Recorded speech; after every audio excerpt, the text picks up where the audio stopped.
everyone, welcome to Diksha Classroom. This is another episode of latest previous year question discussion for the latest 2020 June examination. So in this video, we'll be discussing some questions from the topic teaching aptitude. So moving directly to the question, here it is.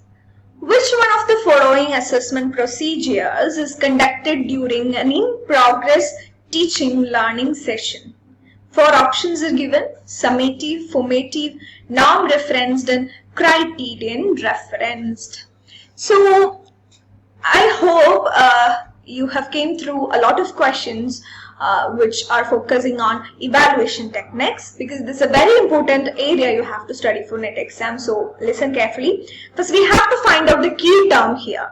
The key term in this question is the assessment procedures which is conducted during an instructional process or during an in-progress teaching learning session. Simply we could say during an instructional period or during a teaching process. Which one is the assessment procedure which is used during an instructional procedure or during a teaching process? Summative or formative, or is it norm referenced or criterion referenced? I hope you understand the basic difference between a test or an evaluation process being summative and formative. Being summative means, as the word suggests, it is about, at the sum of something, at the end of something, or we could say at the post-instructional period. If a test is summative in nature, that test will be conducting after a teaching process is done or after the instructional procedure. So at the end of term or at the end of teaching process happens this summative evaluation. And if a test is formative in nature, the test is conducted during an instructional procedure or during the teaching process. Okay, that is the difference between formative and summative techniques. And if an assessment procedure is now referenced in nature, that test will be analyzing a student's performance on the basis of other students' performance. So here in norm reference testing, the evaluator will not be evaluating the actual or absolute performance of the student, but will be analyzing the relative performance of the student while comparing, by comparing the performance of other students. That's what happens in norm reference testing. Now, if it is criterion reference testing, the evaluator or the teacher will be evaluating a student's absolute performance or actual performance. There will be no comparison with the performance of other students if the test is criterion reference in nature. So these are the brief explanation for the 4 options. Now we know what is the key term here. The assessment procedure is conducted during an instructional procedure. During an instructional procedure, assessment technique is called formative evaluation technique, as we have discussed earlier. So the right answer will be formative evaluation. Moving to the next question. Identify those teaching strategies which are learner-centered. 5 codes are given: cooperative learning, team teaching, laboratory-based projects, pair-shared discussions, and lecturing with PowerPoint presentations. You have to select the option containing the correct codes. Okay, what is the key term here? Learner-centered. Okay, learner-centered. If a teaching strategy is a learner-centered one, we have to know that in that particular teaching strategy, the primary role or the prominent role is for students and not for teacher. If a teaching strategy is a teacher-centered one, we have to understand that the primary role is not for students but for teachers. So that is the meaning of being a teaching process, learner-centered or teacher-centered. So in learner-centered, the primary responsibility or the primary role is for students. Now what we have to do in this question is you have to select the teaching strategy which can be considered as a learner-centered one or a student prominent one. So let's just check each of these options one by one. Cooperative learning. First one, cooperative learning. What is meant by cooperative learning? As the name suggests, cooperative learning is a teaching strategy in which a group of students will be using several, discussion strategies and all to find a particular solution to a problem. So the students will be doing in-group discussions, activities and tasks and all. So here the primary role is for students, not for teachers, because the whole cooperative learning procedure is focused on students' capacities and students' roles. Okay, so cooperative learning is definitely a learner-centered one. We can select option A here. Now, B is about team teaching. Team teaching is another teaching strategy in which a group of teachers, for example, a 3 to 4 number of teachers will be preparing for a particular topic.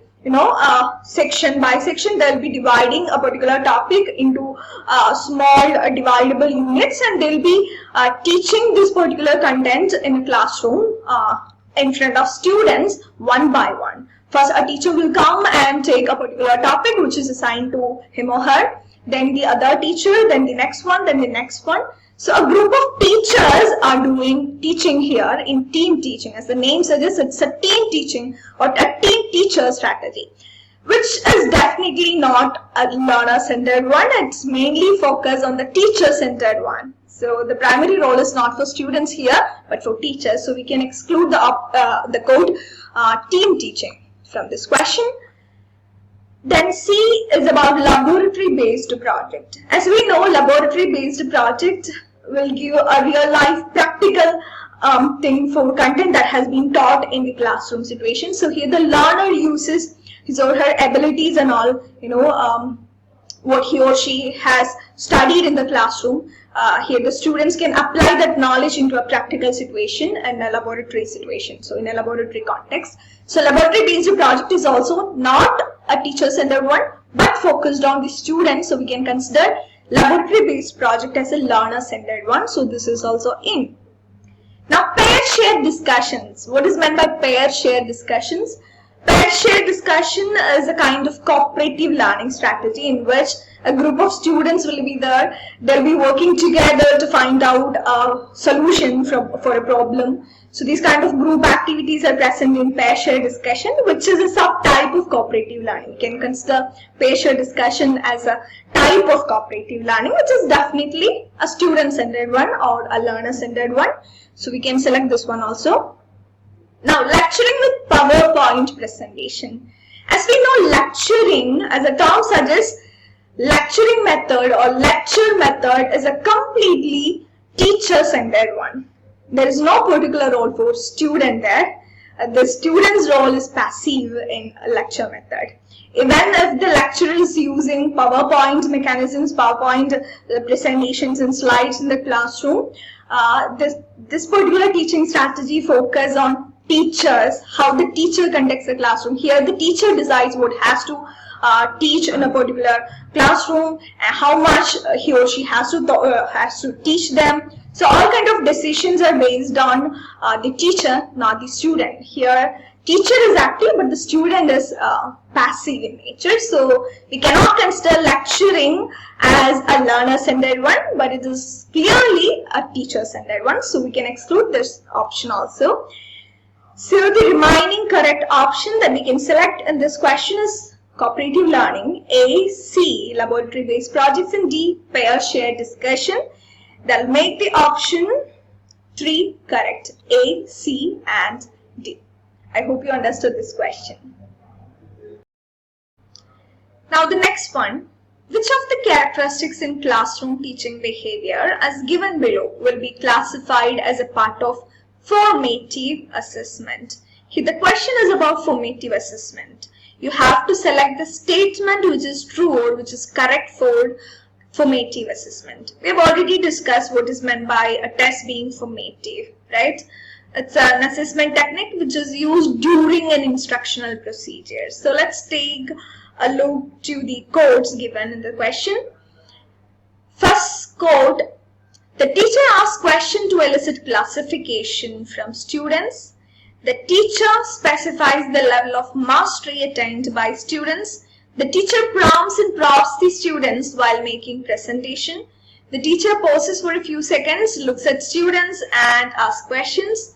The teacher indicates performance criteria and given judgmental values. You can easily answer this question if you know the difference between formative assessment and summative assessment. Most of the questions regarding either formative or summative assessment will be based on the nature or characteristic features of the other one. If it is about formative evaluation, the other option will be containing the statements about summative evaluation. So you have to know the difference between formative and summative. So the first one, the teacher asks question to elicit classification from students. This particular thing is done during an instructional procedure or during the teaching process. We know that a teacher will be presenting content to the students, and teacher will be asking questions to elicit information or how much they have comprehended the content the teacher has taught. So this kind of question answering will be done during a teaching process, which is formative in nature. So we can select the code number 1 as it indicates formative evaluation. Now, the teacher specifies the level of mastery attained by students. If a teacher has to know the level of mastery attained or achieved by the student, it has to be done by using a summative test. Because only in summative test, the teacher will be knowing the level of achievement the student made in terms of grades or marks. Okay, so this kind of grading and marking procedure will be done at the end of the teaching process, which is summative in nature. So we can exclude code number 2. The teacher prompts and prompts the students while making presentation. This is clearly formative in nature, because during the presentation process, during the content presentation, if a teacher asks questions or if a teacher probe knowledge from the students, if a teacher uses probing statements in order to obtain how much knowledge they have about this content, so all these things are done during the instructional procedure, which is clearly formative in nature. Now, fourth one, the teacher pauses for a few seconds, looks at students and asks question. Again, the same thing during an instruction procedure, during a teaching process, the teacher will be doing the same. The teacher will be presenting a particular content, and then the teacher will be pausing for a moment, and teacher will be asking question from the content she or he has taught to the students. So this is also true about formative evaluation. Now, the teacher indicates performance criteria and given judgmental values. If a teacher is assessing a student's performance on the basis of some kind of criteria, the test is known as criterion reference testing, which is an evaluation strategy after doing a summative process. Okay, criterion reference is not an independent evaluation technique, but it's an evaluation analysis criteria or analysis technique after a summative test is done. So it is talking about the criterion reference testing, because here the teacher is assessing a student's performance on the basis of some criteria, which is not a formative one, because in formative evaluation any kind of criteria will be used. So teacher indicates performance criteria is not true for formative assessment. We can exclude this one also. So the correct option will be the codes containing code 1, 3 and 4, which make option B correct. Okay, I hope you understood that one. Let's discuss the next question from teaching aptitude. Which of the following intellectual characteristics in a teacher need nurturing in order to accomplish subjective well-being, leading to effectiveness in motivating and inspiring students of college level education? So we have to find out the intellectual domain, the type of intellectual domain which is associated with the features given in this question. Is it cognitive intelligence related one, or emotional intelligence related, social intelligence, or spiritual intelligence? So let's check it out by focusing some features noted in the question here. So the question is about a teacher need nurturing in order to accomplish subjective well-being in students. Subjective well-being in students. Which kind of intellectual domain focus on the subjective well-being, which can lead to effectiveness in motivating and inspiring students of college level education? So you have to find out the most related intellectual domain which is associated with students' well-being, students' subjective well-being, to inspire them, to motivate them. So which is that? Is it about cognitive intelligence one? Because cognitive intelligence deals with the thinking capacity of students, like problem solving abilities, like decision making abilities, judgmental abilities. So no, we can exclude this one because cognitive intelligence is not related with any of the features given in the question.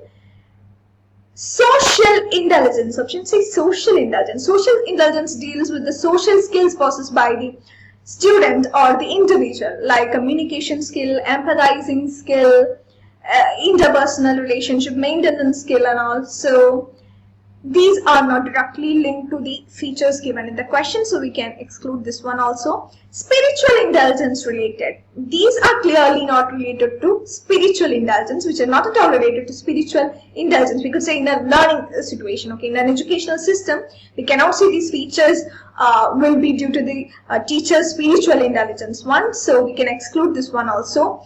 The remaining option, emotional intelligence.